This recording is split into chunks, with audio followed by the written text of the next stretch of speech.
Hi, this is Melissa Parrish. Yes, a lot of you know me as Misty. I'm here today to talk about my research paper, which will be entitled "Is the News Media Unbiased While Providing Information When Covering Presidential Elections?" The presidential candidates know how important it is to get that personal connection with people, making personal appearances. But of course, we all know this isn't possible to visit every town and every state to get to meet everyone in the entire country. So they also hope that the news media will be able to go through and help reach more people and let them know that, this is the candidate's stance, message, and all that. We are finding the problem with the new websites and stuff is a lot of candidates are turning and even creating their own websites. Other places, other news media sources are using websites, but the younger generation are finding that it is difficult to find, what they're looking for, or feel like this is information that other people have more prior information that would help them understand this. So they often find themselves just reading that headline that pops out at them and catches their attention. So, with the research that's been done on this, they have found that television and newspapers, they were thinking that they would find a difference in their coverage of the candidates, and in reality, they found that it was the same both ways around. They had equal time and space in their papers. They also used pretty much the same content in both aspects of news media. But I find journalists are finding themselves, even though they don't want to be biased and they're trying to be, you know, report as equally as possible, many of them are finding themselves going down the bias path because they are like our book says in under the Sabato chapter, they are a school of fish. So if one issue or subject has the public's attention, then all of them are going to basically follow suit and create a feeding frenzy. So even though, they don't want to be biased, they may find themselves actually promoting it a little bit by following certain issues. Journalists, a lot of, there's, no, I don't want to say a lot. There are several journalists who feel it is their job to expose any scandals or illegal activities or anything like that that the presidential candidates may be doing. And because of this draw to journalism, they may find themselves reporting a lot of negative stories instead of the real issues that need to be proposed or be addressed by the presidential candidates.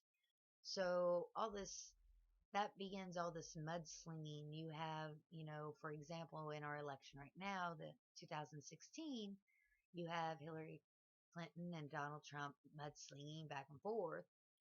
And since I started this research paper, I have to admit I did watch debates, and I haven't done that in quite a while. And it was really hard to know who I wanted to go for because I really didn't care for either candidate the way they were coming across.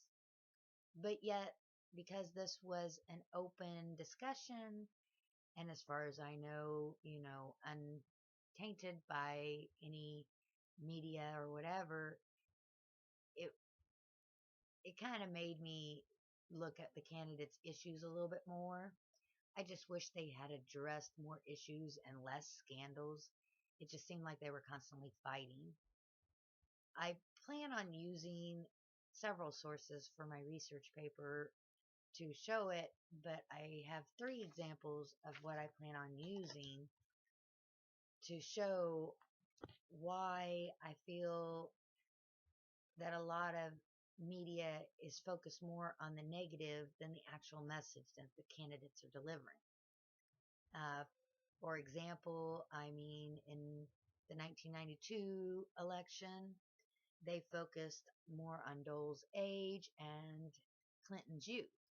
Well, in things like Asian culture, age is considered wisdom, but like in our culture, a lot of people felt like the younger, more, you know, involved president candidate might be able to understand what the public truly needed.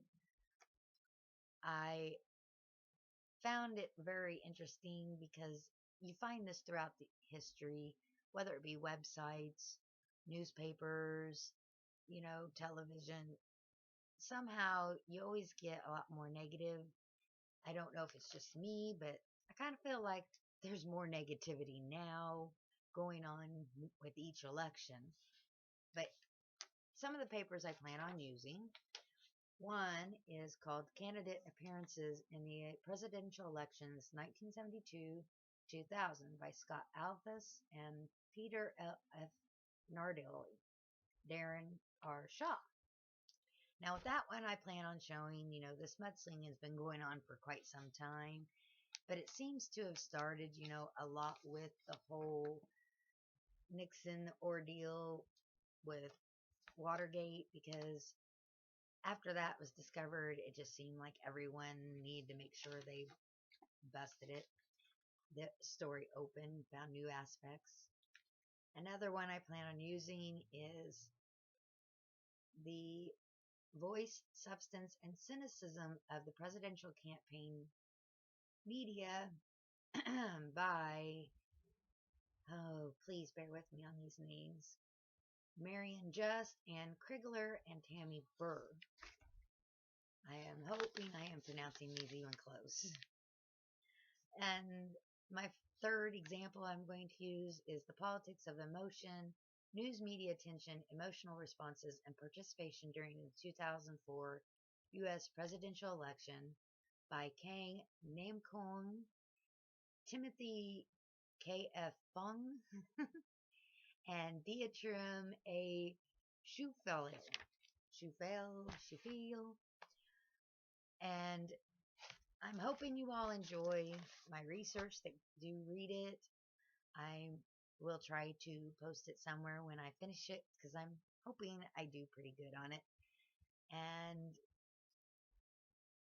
with that, I think I will just leave you all with the thoughts of, where do we really stand, and do we even have a say in this? I mean, in this election, the way a lot of this news media is presenting itself, we are finding ourselves not even wanting to try, because it's feeling like there nothing's really going to happen from this. So with that, I'll say good night and thank you for listening.